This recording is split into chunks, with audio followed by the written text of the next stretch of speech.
Welcome. What's up, guys? Welcome to Unscripted TV.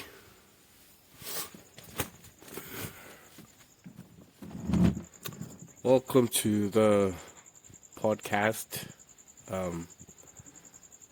This is a sort of a special rendition, right?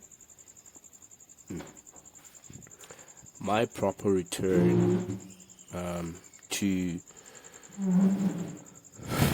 recording. Yeah, I've been off. I've been getting better at getting my health better. I could not record and all that, but this is like my first proper video and reacting and reviewing and talking about professional wrestling and many other things that I find very fascinating. I'd like to welcome everyone here. Welcome to Unscripted. If you're new, you're very welcome. Keep your light shining, shine bright. And my viewers, my subscribers, thanks for being here on the journey with me. My 7 million subscribers. Yes, amazing. Thank you very much. Don't forget, please, to like and subscribe. Share the channel, the video with other people. You'd want to help make the channel grow and, keeping the candle light fire burning. So I'm out here at home, sitting outside, recording in this hot summer night. So, you'll hear backgrounds of cars moving around and people talking. There's not so much people talking now since it's nighttime. So, yeah. So this podcast is mostly about, it's basically about the WWE's resurgence and the main storyline that's going on in WWE right now, right? So let's go in. Where can I start? And I need to sort of like put some of the people who are back to professional wrestling, who left and are coming back to check it out, because I think this is a perfect time for those people to actually come in and check the product out, because now it's at a sort of a boom period. There's a resurgence, there's a rejuvenation of professional wrestling in terms of WWE, getting back to how it formerly was, And I'm someone who, I wouldn't want anyone to waste their time, their most precious, valuable time, to something that does not add value to their life. And by that, I'm not talking about materialistic external projections, I'm talking about, spending your valuable time to something that actually, what can I say this? Something that actually immerses you. It immerses you and it hooks you in a way that you are in this certain void that, you forget about the problems, the reality, like something that immerses you in a way that you get to forget about the reality, real life. But then once you're immersed in a good way, the immersion makes the time that you give to whatever it is that you're giving time to actually worth it. Like every passing minute, every passing hour, it's worth it, because wherever you are in this place where you actually feel like every moment that's passing is of immersed value,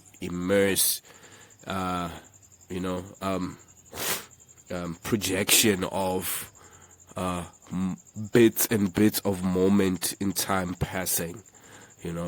Like actually when you're done, you're like, that was time well spent. Just taking a break in something that you actually like. And now we're getting in forms of entertainment, right?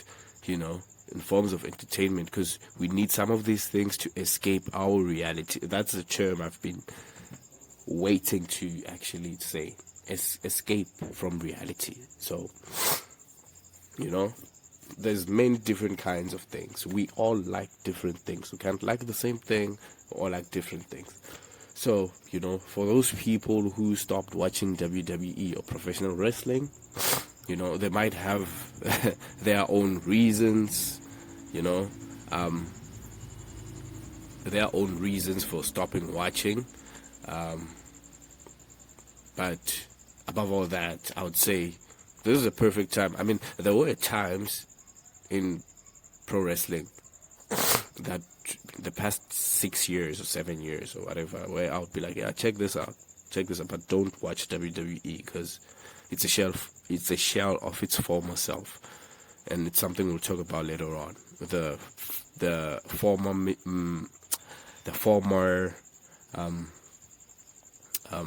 creative that was there, which is no longer here, is gone. Now the creative, the management that's there now, is actually trying to make something great, again.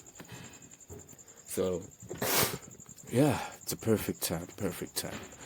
I don't know where to start, man. So I'd like to welcome you guys again.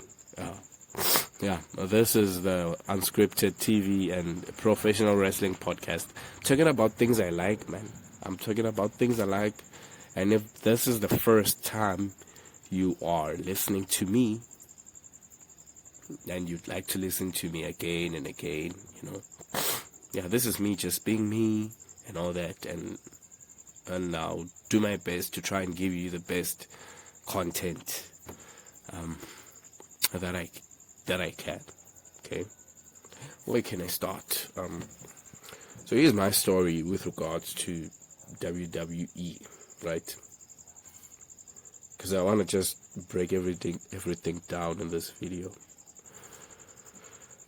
I basically started watching WWE. Remember, we'll talk about the main focus here is the resurgence of WWE and the main storyline in WWE right now, which is the main event of WrestleMania 40 between Roman Reigns, who has been world champion for over 1,000 days. Okay? And Cody Rhodes, who is a two-time consecutive Royal Rumble winner. So this is the rematch from last year's WrestleMania. So my story with WWE, right, or professional wrestling, I started watching professional wrestling in 2006-7, around WrestleMania 23. Right, I was still a kid, and then I would play some wrestling games on my PlayStation 2, PlayStation 1. That's when I don't know, got hooked. I'd watch. Sorry, I still have the flu, man. Forgive me.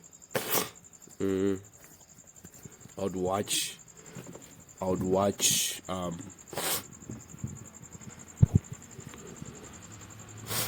Friday Night SmackDown and Monday Night Raw on a TV TV channel here in South Africa called ETV, right? Called ETV. Would watch Raw on Sunday evenings and SmackDown on Wednesday evenings. So I'd watch it every single week. I'd watch it every single week. You know, yeah, I'd keep on buying wrestling games. You know, I loved it very much. We had larger than life characters back then. We were still kids, and this thing hooked us up too much. We didn't really know the ins and outs of sports, right? We just watched, and it was just fascinating. One of the greatest things in the world. You had the likes of John Cena's, the Undertaker, Batista, Rey Mysterio, Edge, the Great Khali, MVP, Jeff Hardy, Randy Orton, who else? JBL, Kofi Kingston, CM Punk, Chris Jericho, Christian, Matt Hardy, The Rock, Stone Cold, who else? I keep forgetting some of them. Triple H, Shawn Michaels. Like, we didn't even know the basis of professional wrestling. Like, these guys were just amazing characters, you know, larger than life personality figures. So, you know, and then I remember when I went to university around 2015, 16, I think I stopped watching around 2015 when I went to university in my first year. But only to my surprise, you know, I was like, because, you know, as you go out and stuff, you'd see people talking bad things about wrestling, that, it's not real. I mean, I also discovered that it's not real, and it was very heartbreaking. YouTube videos are there, right, telling you that, it's not real, you know, that. So it sort of got to me, and then, like, I stopped watching around that time when I went to university. But then, to my surprise, I would see other students streaming WWE, like, where there's Wi-Fi in the school. I'm like, wait, what? I thought the wrestling thing was being watched by kids. But then I would see grown adults watching it. That was, like, fascinating to me. But then I was like, I ain't watching. And then 2015 was the time of Seth Rollins and Roman Reigns, Dean Ambrose, The Shield, AJ Styles, you know, all those guys. So I stopped watching due to the basis that, it's not real, it's for kids, blah, blah, blah, right? So, and then at this other time, in my my room at university, there was this guy who I stayed with, and then, you know, he'd ask me this other time that, yo, man, do you watch wrestling? I'm like, yeah, I used to watch, I stopped. And then he's like, I also watch it at home. And then I'm like, oh, really? And then he's like, yeah. And then I'm like, okay, I can, I don't know, I can download the episodes and we can watch. He's like, yeah, download them and watch them together. And, you know, because I would see that there's unlimited Wi-Fi, and, okay, I can check this out. Why is this guy saying that he watches? And then I go back and download, and then, you know, I just get back to the thick of things, getting back with the characters, the storylines, watching it week after week after week after week. So, you know, I got hooked again. And then 2019, I think. 2019, I stopped watching, right? When they buried The Fiend.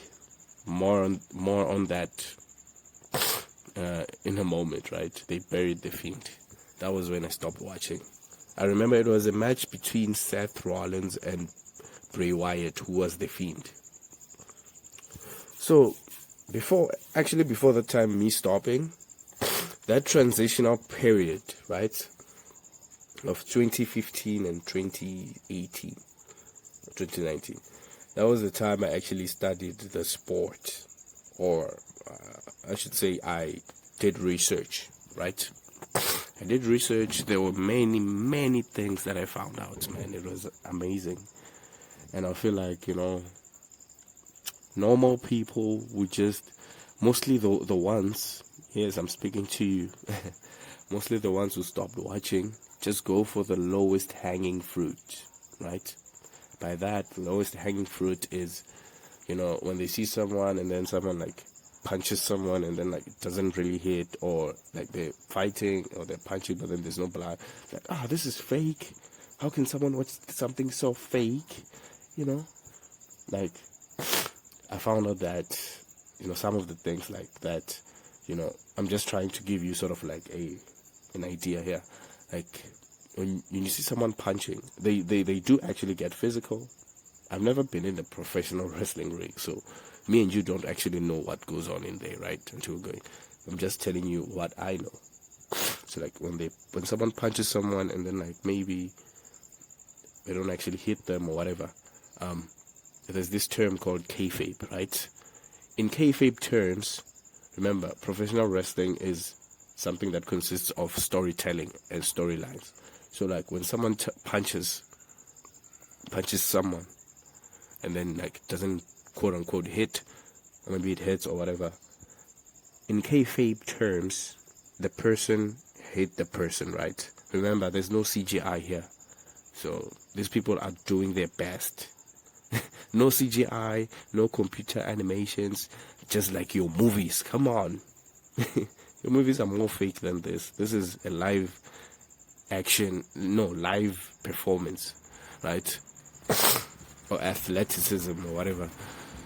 So like when the person punches someone, that just that one punch tells a story in itself, right? It tells a story. And if you're someone who actually understands professional wrestling and you understand the terms like kayfabe, you wouldn't mind that. You would actually mind if it's something that's really like, it can take you out of the disbelief, because the whole point is to subject your disbelief and make you think it's real. So I'm just telling you, like, a simple punch. In kayfabe terms, the other person hit the other person, right? In storyline terms. If it was a movie with graphics, it would have really hit because there would have been graphics. You understand? You understand? So, yeah, kayfabe. In kayfabe terms, they will fight. The guy punched him, and the guy has to sell the punch. And by selling the punch, I mean he has to, the one receiving, he has to, make as if like he really got hit and do some facial expressions or whatever, and you understand. So yeah, kayfabe. There's another term that I learned. Right now, I want to get into the terminology of professional wrestling. Right, I will do my best to give you bits and pieces of what I know. So kayfabe. Let me see if I can Google here kayfabe. In my understanding, as I'm googling here, in my understanding, kayfabe. In my understanding, kayfabe is like, let me put it this way. It's like the reality in wrestling, like the reality outside of the quote-unquote real world, right? It's like everything in wrestling, it's real.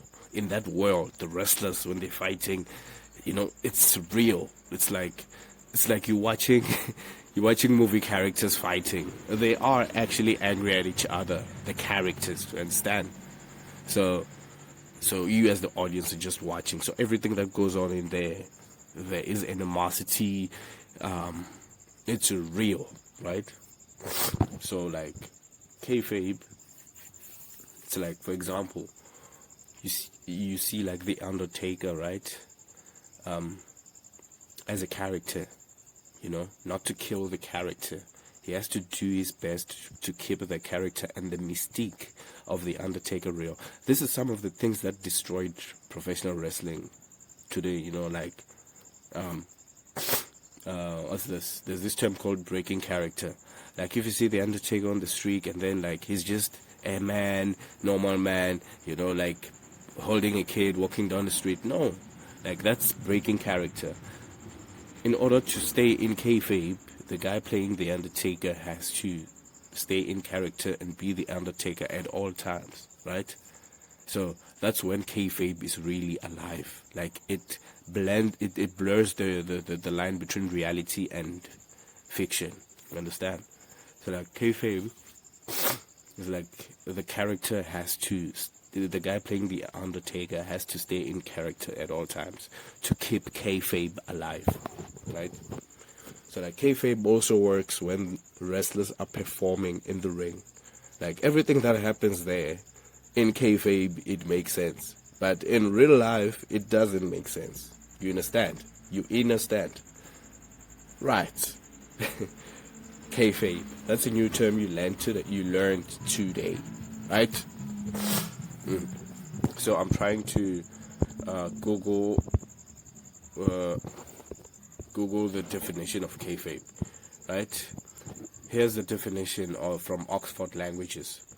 The fact or convention of presenting staged performances as genuine or authentic. Listen to this. The fact or convention of presenting staged performances as genuine or authentic. That's just the definition, the first definition that you see on Google. You see, they say it's a fact or convention of presenting a staged. It's the convention of presenting a staged, you know, as I said, a staged performance, that punch, as genuine or authentic. Or when you see someone, when he Irish whips. Irish whip is when, like, the wrestler pulls the other wrestler, like, pulls him to run to the other rope or pulls him wherever, you know, like, in kayfabe terms, like, when you're watching an animation, you know, animes, cartoons and all that, action movies or whatever, you know, those things make sense, because those people are actually really, in the kayfabe reality, really fighting or whatever, you understand? So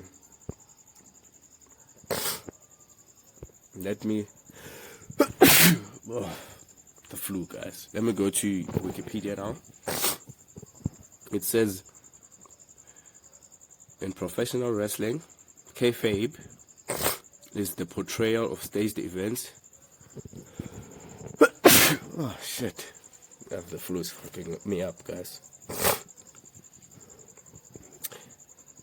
In professional wrestling, kayfabe is the portrayal of staged events within the industry as real or true. Specifically, the portrayal of competition, rivalries, and relationships between participants as being genuine and not staged. Sometimes, you know, these things happen in real time, you know, sometimes, you know, in real time. The term kayfabe has evolved to also become a code of word of sorts of maintaining this quote-unquote reality, maintaining this reality within the direct or indirect presence of the general public. You know, as I said, a code of word that we use, you know, to maintain the reality within the direct or indirect presence of the public. And then it continues to say, kayfabe in the United States is often seen as the suspension of disbelief, right? You heard that? That is used to create the non-wrestling aspects of promotions, such as feuds, angles, and gimmicks in a manner similar to other forms. Listen to this.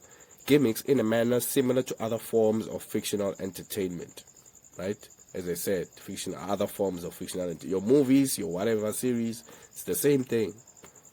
You know, it's like seeing the guy who plays Superman. Like, we should see him being Superman whenever, you know, to blending the line between reality and fiction.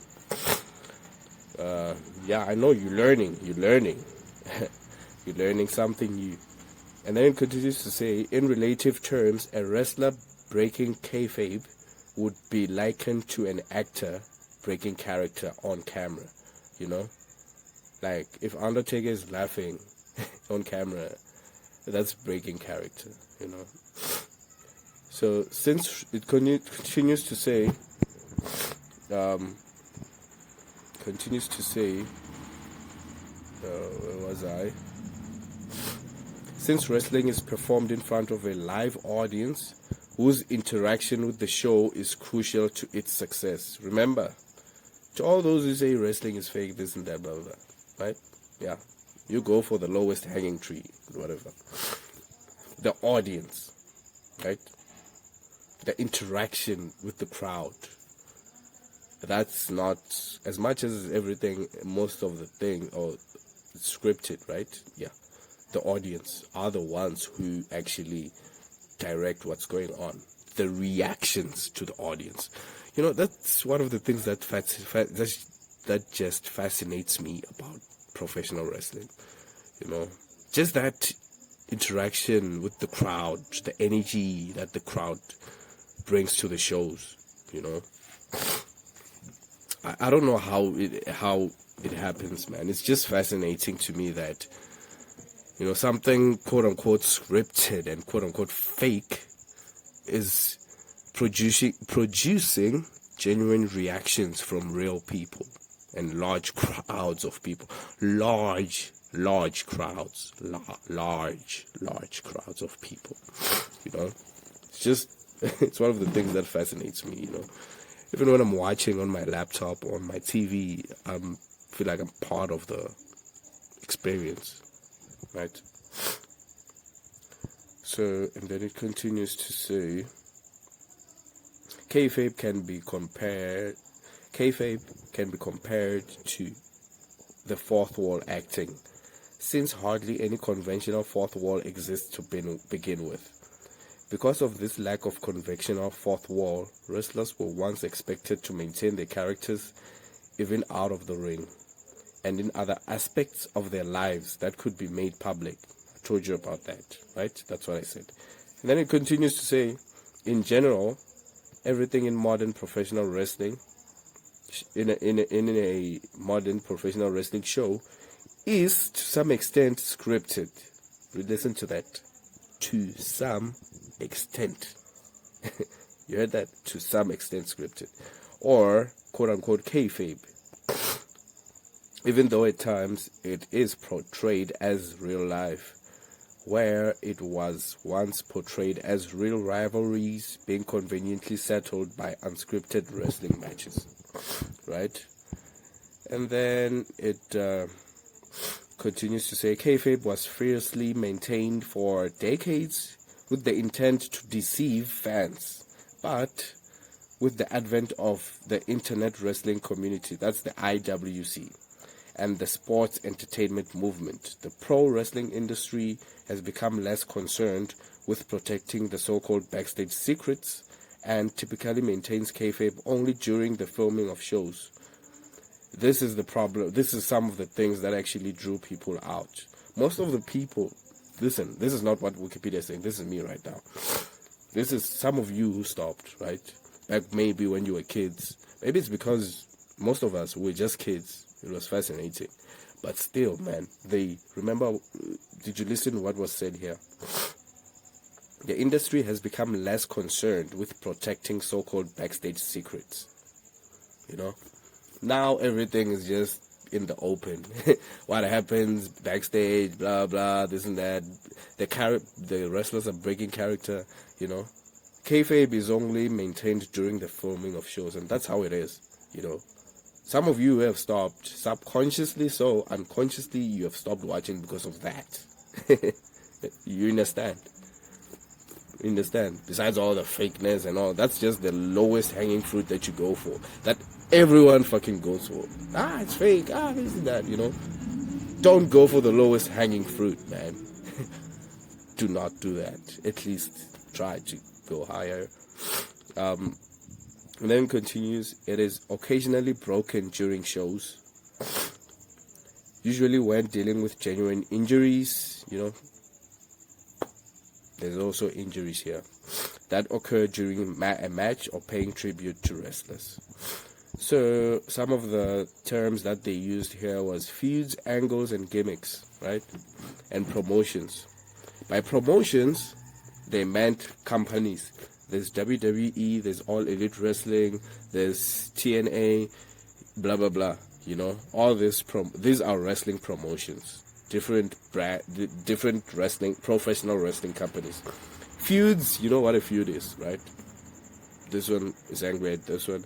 And then angles, it's like, someone might attack someone while he's entering the arena, or someone might, like a scripted event that is going to lead to something between the feud or something. And then a gimmick is like a character stature. A gimmick is like the Undertaker, that whole mystique. That's a gimmick. John Cena, you can't see me, hustle, loyalty, respect. That's a gimmick. Gimmicks are a very big part of a wrestler. They form a big part of the presentation of a wrestler. That's a gimmick. So I told you about kayfabe and the character. Yeah. What else do we have here? Okay, that's kayfabe, right? I think you get what kayfabe is. And then, what else do we have? We have faces and heels and baby faces. Baby faces are the good guys, and the heels are the bad guys. That's how usually in all forms of entertainment are. There's a face, there's a baby face, and there's a heel. Good guy and a bad guy. Simple and straightforward, right? That's a face and a heel. So a heel is a bad guy, or someone can be a good guy and then be a bad guy. He can be a baby face and then become a heel. A baby face is the one who gets a genuine crowd reaction, like a cheerful crowd reaction. And then a heel, the bad guy, is the one who gets the boos, boo, because his portrayal of his character is cheating, he's doing all basically the evil stuff, And then the baby faces are usually the good guys, the underdogs, the crowd favorite, the ones who connect with the kids, That's a babyface. John Cena has been a babyface all his career, but other wrestlers have deviated from being a babyface and a heel. Good guy, bad guy, good guy, bad guy. And actually getting a genuine reaction from the crowd means that you are over. By the term over, by that we mean like if you come out to the audience and then they react. It can be a go away reaction where they don't actually care. Sometimes, like it's a wet fart, and then there's a reaction where you are booed because the company presents you as a heel, and the audience, they get the gimmick, they get the character, and they boo you because you are good at portraying that heel character. And the crowd can, like, most of the people who just like It's like people who watch movies, man. When you watch a movie, you don't watch a movie and all the time be like, it's not real, it's fake, it's not real. No, you sit there and you escape reality. You are in there. So most the fans who are in the arenas are just like that. Simple and straightforward. Right? So what else? What else can I get into? Faces and heels. What else? I talked about being over, and then promos, right? Promos, there are promos in professional wrestling. Promos is when a wrestler has a mic on his hand and he's talking to the audience, or maybe on a video package or something. That's a promo. And usually promos consist of, like, whenever a wrestler wants to promote a match or continue a feud between him and someone, sort of add a story to the feud or whatever's going on. And not everyone can cut a promo. You have to have the skill and the talent and a way to genuinely connect with the audience and connect with the viewers, sell whatever it is that you're selling in terms of a feud. A wrestler can come in there when you don't really care about a wrestler's match with this other one, can come there and cut a promo and actually make you want to see the match, And the good ones, the good wrestlers who can actually good at cutting promos, they can sell a match just like that. And by selling a match, I mean they sell tickets, for the match. So that's a promo. And then the other thing is the promotions, right? How do these promotions do this? What's this? Maintain their wrestlers. Remember I told you about baby faces and heels, right? So promotions choose who they want to push. And by push, I mean like they feature the most, they give the spotlight to the most. And by that, you don't just take anyone and give him a push, right? And that's where the ones who goes for the lowest hanging fruit just dwell on. The wrestling promoters, bookers, we call them bookers, they push mostly the people who they see will bring them money, sell tickets, arenas, sell out arenas, merchandise, and all that, and are over with the crowd, right? And then the wrestler who was chosen has to have the talent, has to have the charisma, has to have the athleticism, has to, put in effort,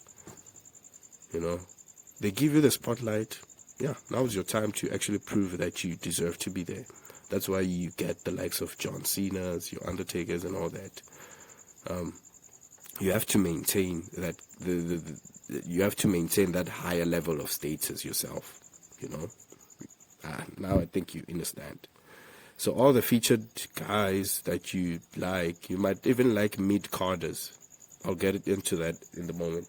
But even like guys who are not featured that much, It's possible, but wrestling bookers push people the most who are over with the crowd, who are selling more, who are connecting with the crowd more, all that, who are the complete package. Mostly it's all about money, man. It's all about money. Right? What else? I wanted to say something. What did I want to say there? Talking about booking wrestlers who give them money, who bring in money.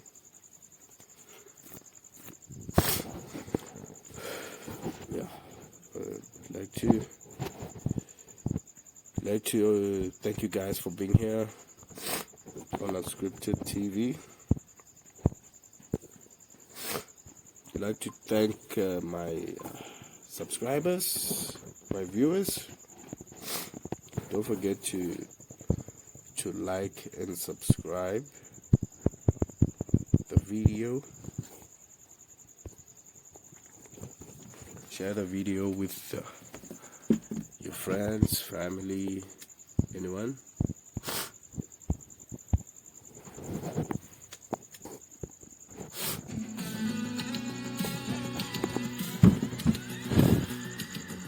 I'd like to give a shout out to I wish would be my sponsor.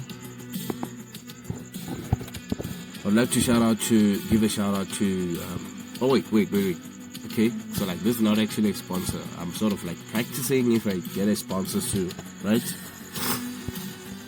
So I'm just trying to give a shout out to a specific brand. Hopefully one day they'll give me a shout, right?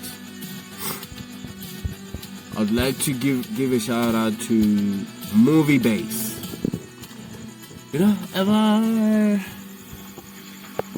Ever had like when you're watching a series, a movie, documentary, whatever, you want whoever people you know to see what you're watching. So with this app, you create your profile and everything. the whole app has like new releases, Netflix releases, your watch list, history, trending movies, this and that. It has the movie posters you can download. It has like all movie posters, the reviews, everything. You know, it's an actually really cool app you can download on your Play Store, on your App Store. It's called Movie Base, where, you know, entertainment consuming couldn't get any satisfying with sharing what you are spending your most valuable time on. So go check it out. It's Movie Base, presented to you by Unscripted.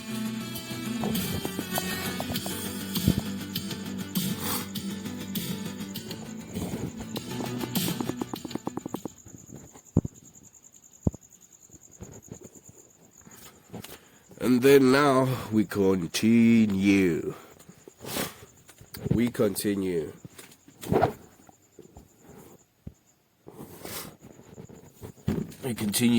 That was mostly some of the basic wrestling terminologies. I think I did my best to get that out there.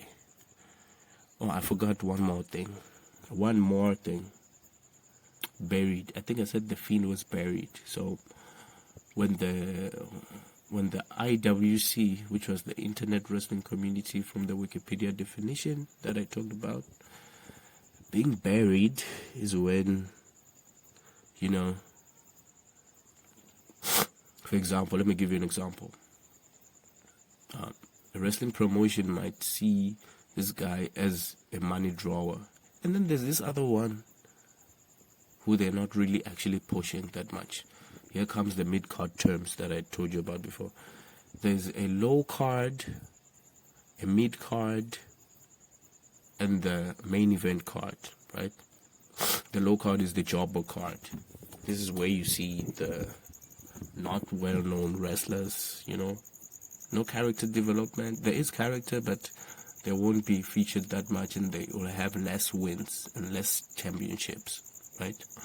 And then there's the mid-card. The mid-card is like the middle titles, like the second titles before the World Heavyweight Championships, your United States and your Intercontinental Championships.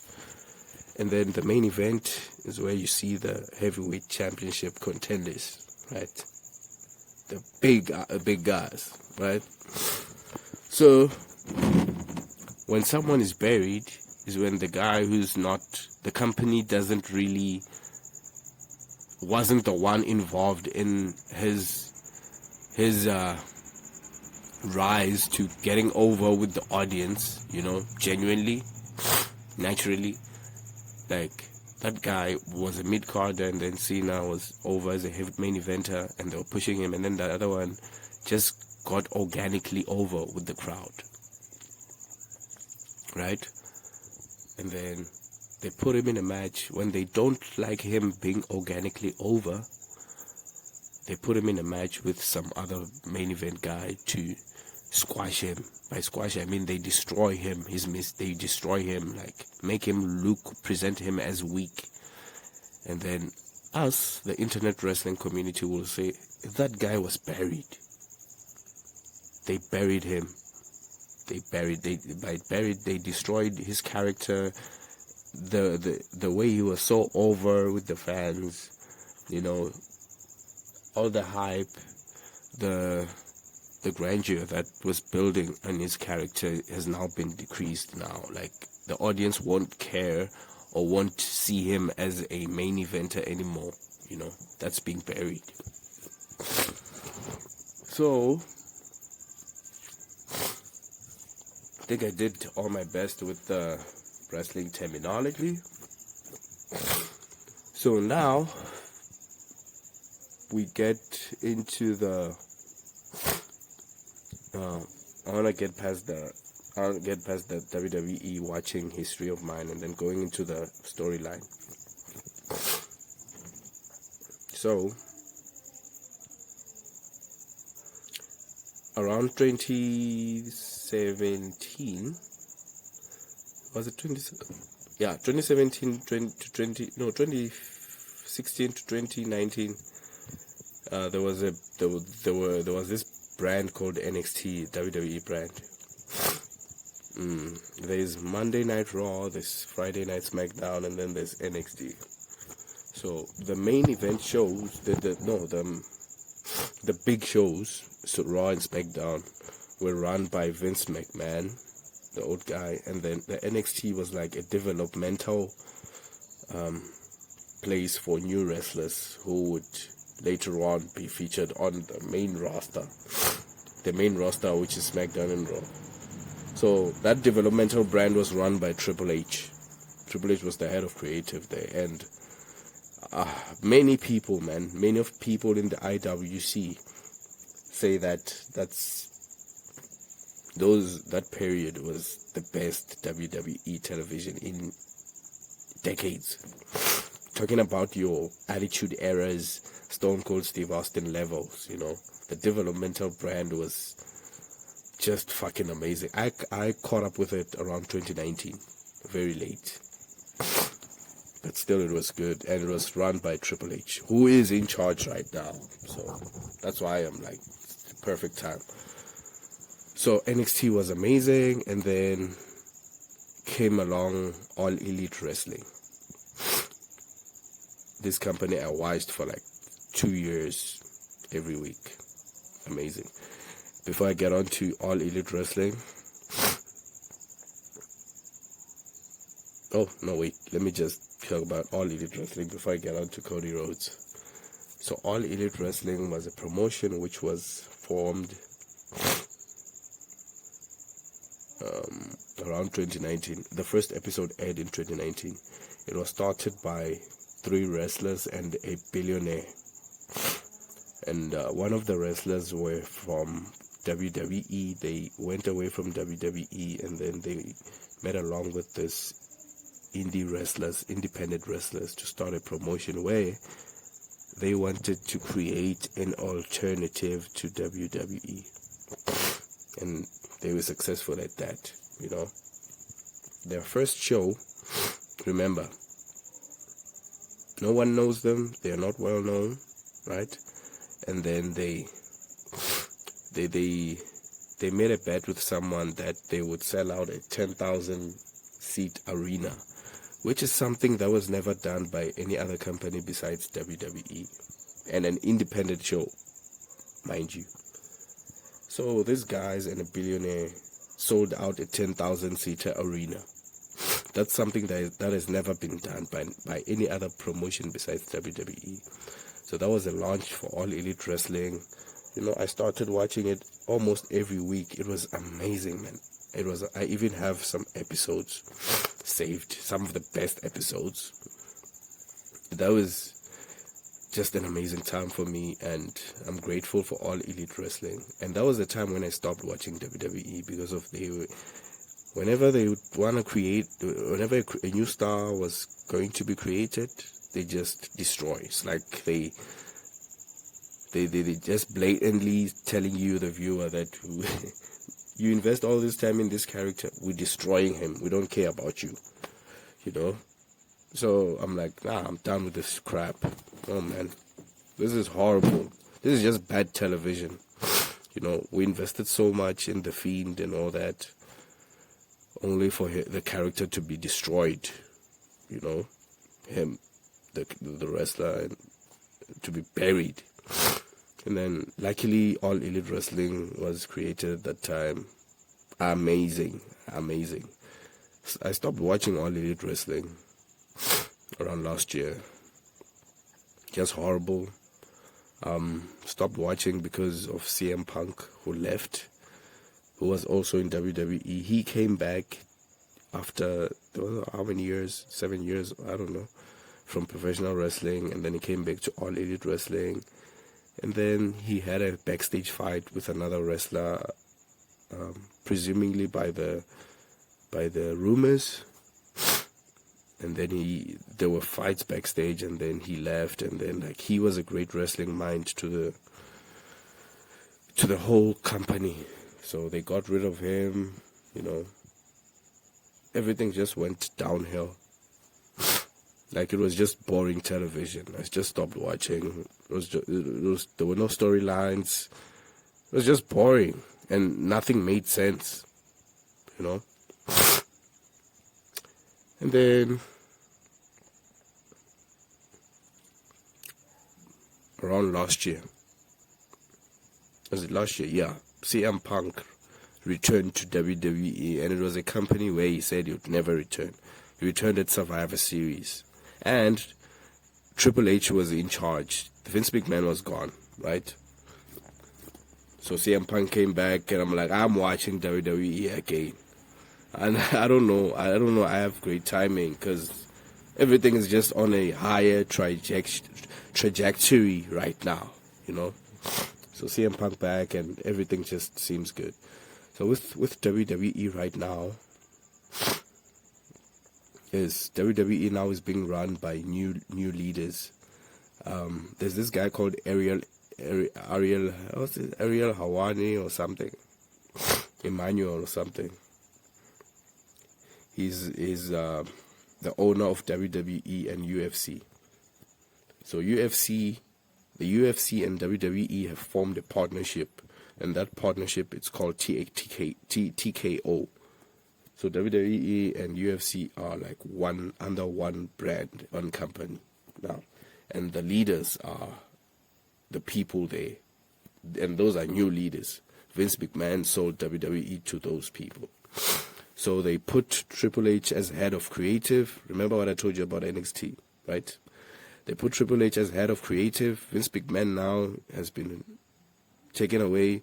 There were sexual allegations against him. Luckily for that, because the guy was going to run for eternity. And then, I wouldn't be watching right now. I wouldn't recommend you to even have a peep of that fucking horrendous garbage.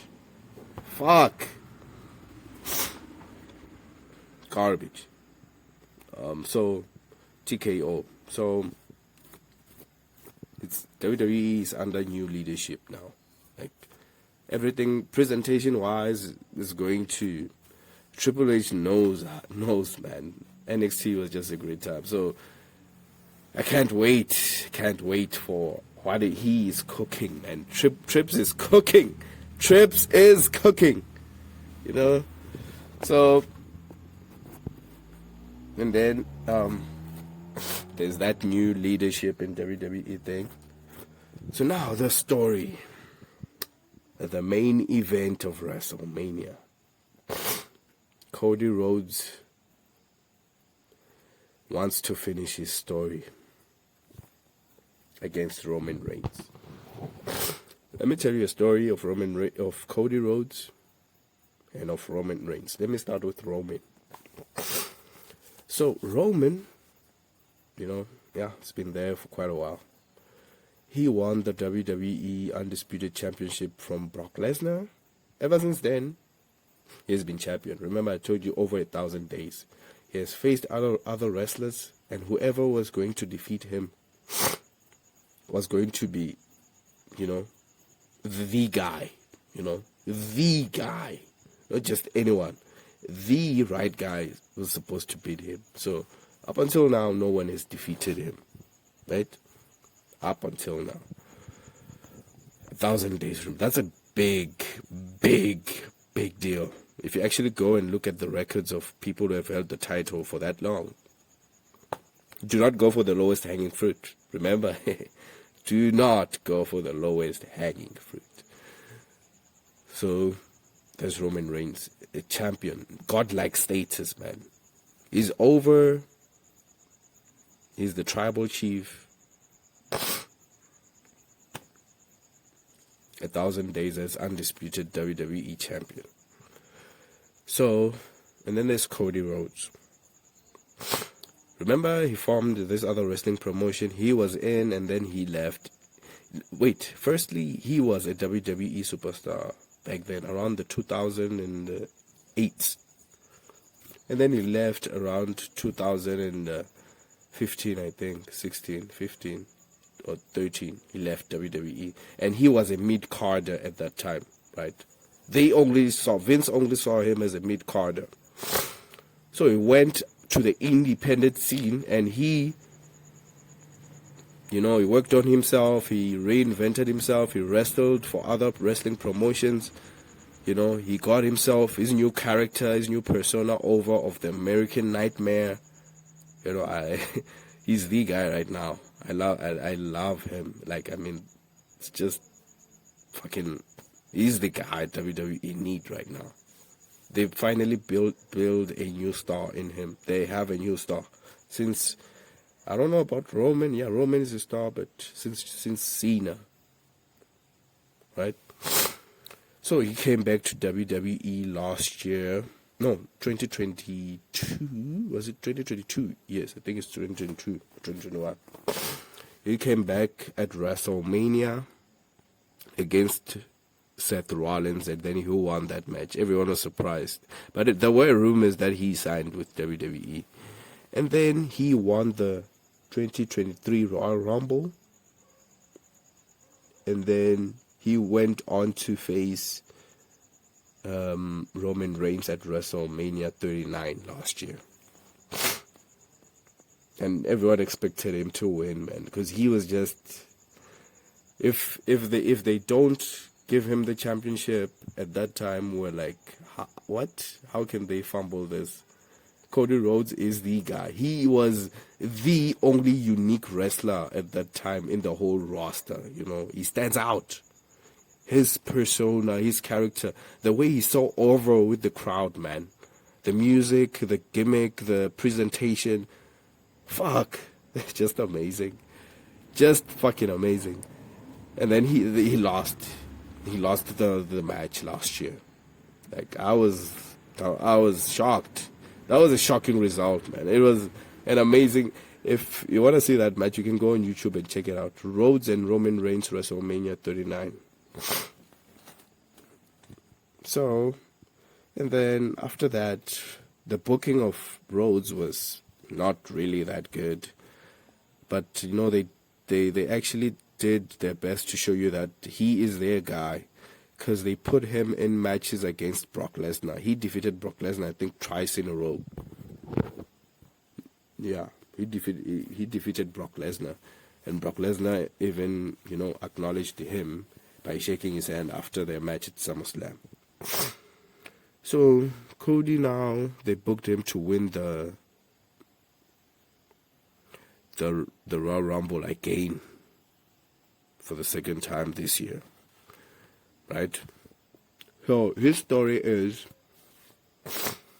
he wants to win the championship his father never won, which is the WWE Championship. And which is something that's real. His father never won it, right? So you as a viewer, as an audience, you connect with that it blurs the lines between fiction and reality, because the person himself behind the character and the wrestler, for him it really means a lot, so you get to connect with the character, the very relatable storytelling, like the real person also wants to do this, like really, that's the story. Here's another thing about wrestlers. You connect with the wrestlers because they have a story. They have something that you can get invested in, So Cody Rhodes' story is winning the championship his father never took. And unfortunately, it's with the god Roman Reigns, who has been holding it for over 1,000 days. So I don't know how WWE is going to book this match, because if Rhodes wins this match, it has to be the most memorable finish, night, match, whatever, because this is their chance to create a new, larger-than-life star. This is the chance. So, after Rhodes won the Rumble, there were segments where he was in the ring choosing his opponent, because there are two champions. There's one for Raw and there's one for SmackDown. On SmackDown, there's Roman Reigns, and on Raw, there's Seth Rollins. So he has to choose one of those to face at WrestleMania. And obviously, the people, the fans, they want Rhodes to choose Roman Reigns. Because Seth's title was created recently because Roman had all the titles, both for Raw and SmackDown, so they created another one for Raw. So people did not want Rhodes to choose Seth Rollins' title, championship, but Roman's title, because they were teasing us on TV that he might choose this one or he might choose this one. So here's where the juicy stuff begins, right? Before I continue, remember, Netflix has signed an over $5 billion deal to broadcast Monday Night Raw from next year, January 2025. So there's your take there. So there was this episode, right? There was this episode where Rhodes and Roman were advertised to be on the show, and then the show was being broadcast. In the main event, we see Roman coming in, cutting a promo, and then he says, "Cody Rhodes, who are you choosing?" And then Rhodes comes out. We're expecting him to officially challenge Roman because he has won the Royal Rumble and twice in a row. And then what he basically says is, "I'm coming for you, but not at WrestleMania." The crowd is like, "What? Wait, what?" He says not WrestleMania. Some other time. And, confused. You won the Rumble. Why are you saying that? I was I was watching this at my friend's house with my friend who doesn't really watch wrestling. I'm like, what are you saying? He's like, "I will take everything from you and all that." Telling Roman Reigns, but not at WrestleMania. I seek counsel to someone who knows you very, very dearly, very much. I'm confused, like, how can a Royal Rumble winner, choose not to challenge the champion at WrestleMania? It doesn't make sense. And then, if it's a male, he comes out. Dwayne "The Rock" Johnson comes out. He comes in. He's taking it in with the crowd. He stares at Cody. And what you see in Cody, myself watching the angle, you could see The Rock from the cameraman was behind The Rock. You can see Cody looking at The Rock in the eyes. Deep down, you could see Cody is shattered. He's sad. And here, I'm talking about the real guy, Cody Rhodes. It feels like the management has betrayed him. They want to bring back an old timer. I mean, it's The Rock. He's a big star. They want to bring him in. He hasn't won anything. He hasn't won the Rumble. He hasn't won a match. But then he wants to go for Roman Reigns for a match with the head of the table. They're calling this the head of the table match because they are part of the bloodline. And by the bloodline, I mean the Samoans. So you could see that Cody Rhodes is very shattered in that scene. He could actually see his life fading away. You could see he wanted to cry. The real guy, At least from what I saw. And I was so disappointed. I was like, fuck, I'm not watching anymore. This is fucking bullshit. Again, remember what I told you about Bray Wyatt? So close to creating a new star. And then buried. Fucking buried. And then The Rock takes out his hand, gives it out to Cody, trying to shake his hand. And then he gets Cody's hand and then he hugs him, telling him something on the ear, and then Cody laughs. But then you could see that it's crocodile tears. No, it's like he's laughing, but he's not happy. I don't know if Rock told him, "We'll take care of you, you'll get your match, you'll get your time," or whatever. And then Rhodes walked out, and as he's walking out down the ramp, he looks back again at Rhodes, at The Rock, and The Rock is looking at him. And Rhodes walks off. I'm like, what? the Royal Rumble winner was made to look like a fool. Was made to look like a kid. What? You know, they buried the Royal Rumble stipulation. They buried the Royal Rumble. They buried the wrestler. They buried, like, they're one shot at rejuvenating themselves. And this is the TKO group, remember? Right? And then The Rock and Roman go face to face, and then the show went off air. After that, listen, right? Listen. The upload of that segment on YouTube got the most dislikes ever in the history of their YouTube channel. No video of theirs has gotten dislikes than that video. It's their most disliked video on YouTube. Why?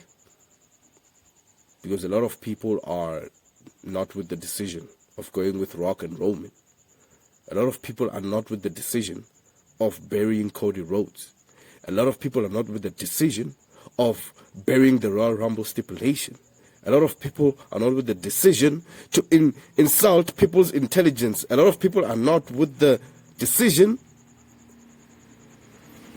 to fuck up with everyone's time for investing 2 years of their life into this one character so that they can see the end goal of their story.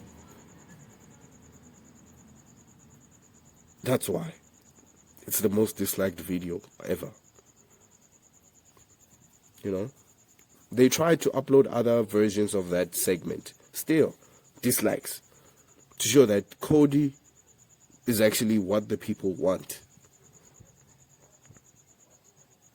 The Rock and Roman is a great match, but it doesn't need the title. It doesn't need to be rushed and not in the middle of Cody Rhodes finishing his story. Right? So, I was like, I'm not watching anymore. This is from me watching since last year, November. It's like, I'm done. This is stupid. You investing your time in something, but then, hey, you're a fool for investing your time on something that you won't get a payoff on. Fuck. And then, there was outrage in the IWC, outrage. There was even hashtags. From that day onwards, there were hashtags on Twitter. Hashtag We Want Cody was trending worldwide. Hashtag We Want Cody was trending worldwide. Remember, this is the management's decision to put Roman and Rock as the main event of WrestleMania for the head of the table, blah, blah, blah. And then all of a sudden, I see that they announced a press conference somewhere. There was a press conference, a WrestleMania 40 press conference. And in that press conference, you'd see Seth Rollins cutting a promo, Roman coming in, cutting a promo saying that the greatest match of all time will be with his cousin, The Rock. The people started booing. The crowd started booing. The Rock came out. He was also booed into oblivion. There were Rock chants, but it's fascinating to see. I've never seen The Rock getting booed. I think you also haven't too, if you haven't been watching. The Rock is getting booed now. So, he was being booed because the people want Cody, not The Rock. Because now, even Dwayne, I forgot to mention, Dwayne Johnson is also part of the management in WWE. So there was this whole thing that Rock politicked himself into the main event with Roman Reigns. Not actually realizing that it's not what the people want.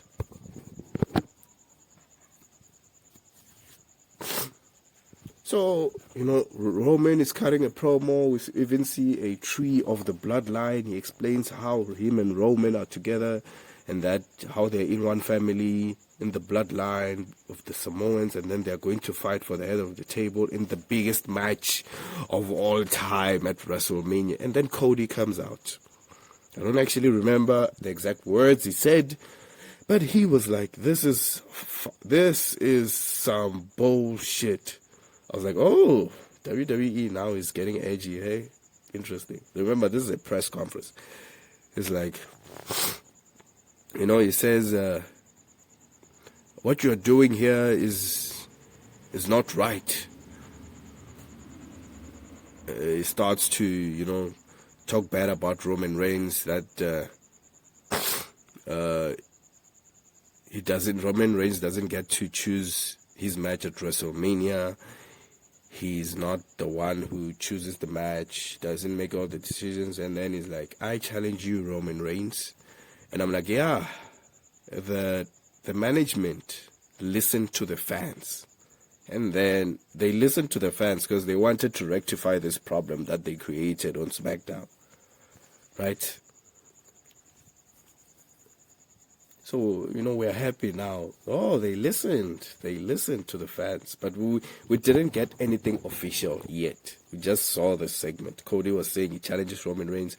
And then he started saying that your grandfather would be disappointed in you. Also pointed at The Rock that the grandfather would be disappointed in them, the great-grandfathers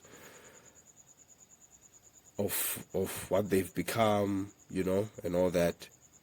This was just amazing, man. This was just cinema. It was just one of the greatest productions WWE has ever done in a very long time, And then Rock comes in, he's like, when you disrespect his grandfather, you disrespect my blood. When you disrespect his family, you disrespect my family. The Rock's mannerisms here were perfect. You could really tell, that the Dwayne is really good. Like, telling Cody Rhodes that if whatever he says about Roman Reigns, he's saying it to him too. It's like it's Rock and Roman against Cody. And then Rock slaps Cody, and then like a fight starts. Just typical press conference stuff, if you know the UFC. Typical sort of like they try to hold them back to not fight and all that, and then the press conference ends. And I was watching this live, and then after 30 minutes on Twitter X, Triple H posts that it's official. Roman Reigns and The Rock is main eventing WrestleMania. I was so happy, man. I was so happy, and everyone was happy now. Because the right decision was made. The match that everyone wants. Everyone invested a long time in Cody's story, in the character. Now the match is official. It's Cody and Roman. Cody needs to win the championship. His father never won. When he wins, he's going to defeat a champion over 1,000 days, which hasn't been done in like, I don't know since when. Because whoever defeats Roman Reigns is the guy for sure. So, this is where the resurgence of WWE actually starts. This is where everything starts. So, the main event, they've even released a trailer for the WrestleMania. I think they're teasing a tag team between Roman and The Rock versus Cody and Seth at WrestleMania. There will be 2 nights of WrestleManias, night 1 and night 2. The main event between Cody and Roman will be night 2, and then maybe the tag team night 1. So, and they telling us that they'll do something that has never been done before, and this might be the greatest WrestleMania of all time, and I'm in for it. So, next year, Netflix, WWE, right now is the perfect time to get back to WWE and watch if you're not watching. I guarantee you it'll be well worth your time invested. It's a very nice escape to reality. it's a very chilled escape to reality if you don't go for the lowest hanging fruit. Give yourself time to invest in the characters, in the storylines, because you don't know anyone right now. You're not invested in anyone. Just get in the feel with the pace of the shows, the pace of the storytelling and everything. I guarantee you, if Trips is in control, right now you'll get some of the best forms of entertainment that you can never get anywhere else. This is something really unique. And it's okay if it doesn't click with you, just so you don't just go for the lowest hanging fruit, right? So, yeah, just don't go for the lowest hanging fruit. Just don't go for the lowest hanging fruit. Tomorrow I'm watching Monday Night Raw. I'll do a review of Monday Night Raw. I'm back in business.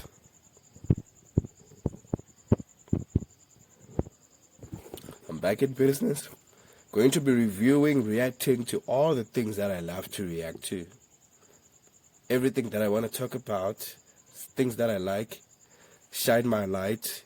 You shine your light. Try to entertain you as much as possible, and I just want to have fun with you. It's been a nice ride. Don't forget to like, comment, and subscribe.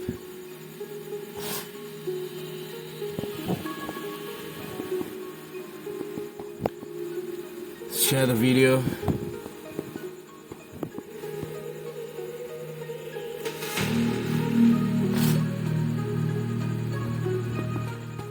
Don't forget to comment.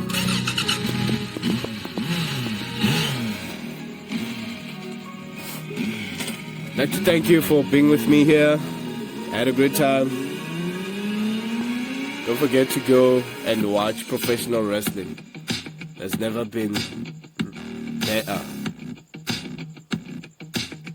Entertainment at its finest, man. Entertainment at its finest. So please, try. It's your guy here, Ethan. I'm signing out. See you on the Monday Night Raw review.